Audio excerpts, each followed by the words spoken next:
I'm the lactation consultant here in University Hospital Waterford. I'm going to demonstrate paced bottle feeding. Paced bottle feeding is a method of bottle feeding a baby which is designed to mimic breastfeeding. Paced bottle feeding allows the baby to control how much milk they drink. The baby paces the feed by coordinating the suck-swallow cycle and having breaks, like we all do when we're eating and drinking a meal. The first step you will notice me doing is how I hold the baby. The baby is held in an upright position, either in the crook of my arm or by supporting the baby's head. Sometimes a stool can be very comfortable for your feet. Then I start by stimulating the baby by rubbing the cheek or rubbing the top of the bottle against the baby's lip. This will encourage the baby to open its mouth. The bottle is then placed in the baby's mouth. You will notice that I'm holding that bottle horizontally so that the teeth is half full with milk. Some parents may worry about the baby digesting air and experiencing wind, but the air actually flows in and out through the bottle. If a baby gulps a bottle too fast with no rest periods, they may experience a lot more wind. Always allow for rest periods during a feed to allow a baby burp. As the baby is in control of the feed, you will notice that the baby is able to control the suck and swallow. Paced bottle feeding works for all babies who are being breastfed as well. More information is available on mychild.ie, and I am available to support you during your feeding journey with your baby and look forward to meeting you during your pregnancy and after the birth. Thank you. To change your baby's nappy, use water and cotton wool balls. We will open the nappy and stick the sticky labels down so that the nappy won't get caught up in itself. The picture always goes to the front with the yellow stripe down, and this yellow stripe turns blue in the presence of wee. Sometimes it's difficult to tell if the baby has passed urine. Open the nappy, raise your baby's bum by holding both ankles, lifting gently in an upward position. For baby girls, it's very important that you wipe from front to back to avoid introducing infection. Also that you clean thoroughly in and around the creases and folds. For baby boys, it's important that you lift the scrotum and clean all areas thoroughly. Point the penis downwards before applying a new nappy. Wrap everything up in the soiled nappy and place the clean nappy underneath. The plain side of the nappy is always to the back and the picture goes to the front.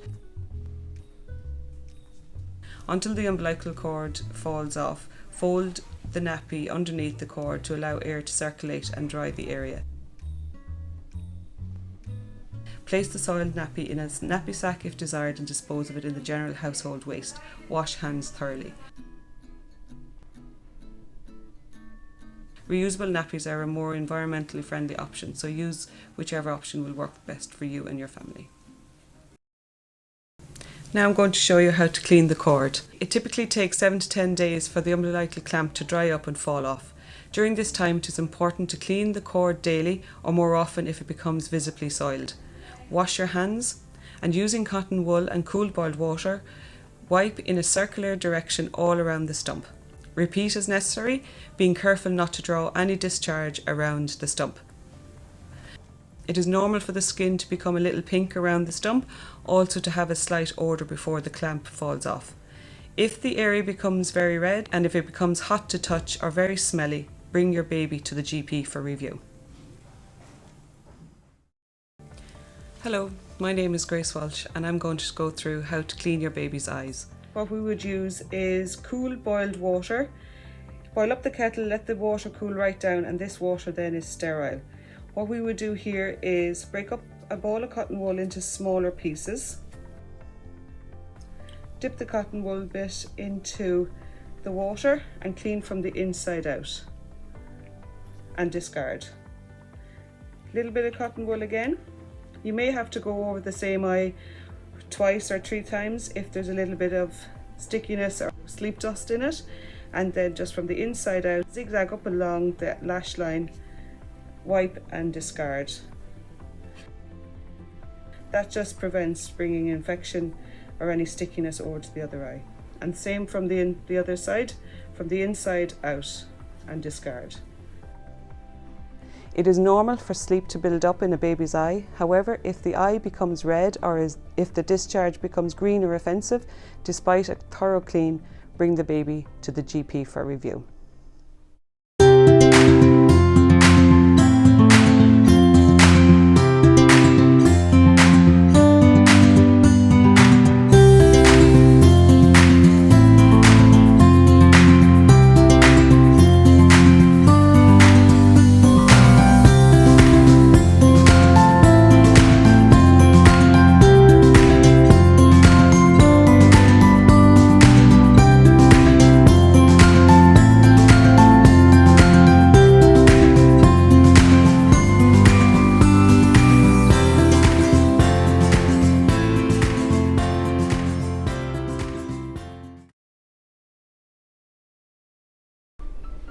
Hi, my name is Rachel and I am a coordinator for the Newborn Hearing Screening Programme. The Universal Newborn Hearing Screening Programme was established in 2011 and is now operating in 19 maternity hospitals across Ireland. Statistically, it is known that 1 to 2 in every 1,000 babies born are born with a hearing loss. We routinely offer all eligible babies a hearing screen before discharge from hospital or at our weekly outpatient clinics. The screen is quick and is usually performed at the mother's bedside. If you have a home birth, your baby will be screened in our outpatient clinics. A trained hearing screener carries out the screen. The screen does not hurt and usually takes a couple of minutes. Parents can stay with their baby while the test is being done.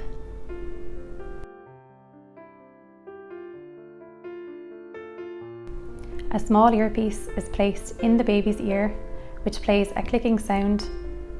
A healthy ear will respond to the sound by producing an echo, which is recorded by the screening equipment.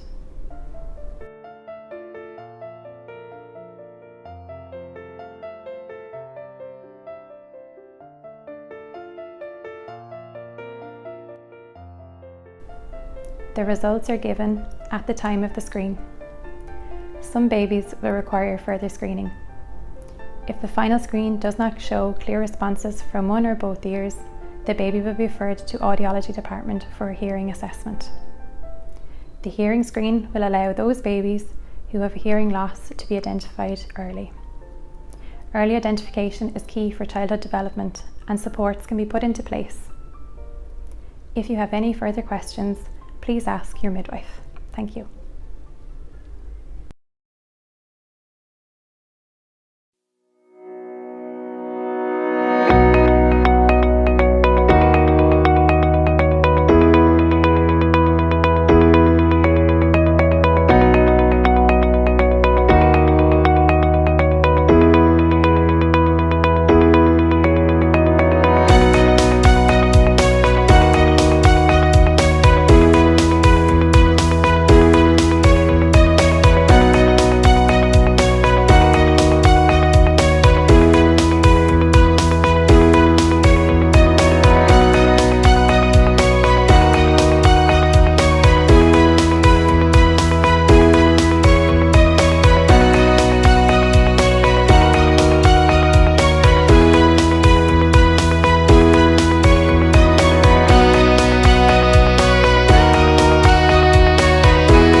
Hi. So in terms of bathing your newborn baby, once a week is probably loads, maybe twice a week, depending on what you wish to do yourself. It's not necessary to do it very often. It actually dries out their skin quite a bit. Until you get used to bathing your baby, it's good to have two of you here, so two adults, just in terms of safety until you get used to handling your baby. So we do it in two phases. We do the head first. So what I've done here is taken off my baby's clothes, just left his nappy on and wrapped them up nice and snug in a towel. So in terms of transporting them over to the bath, what you're doing is just putting a hand under their head to their neck, supporting them really well, and bring them over your bath water. In terms of bath water, we say to add the cool water in first and then in the warm. Swish it around really well, swirl it around, and this is just plain water at this point.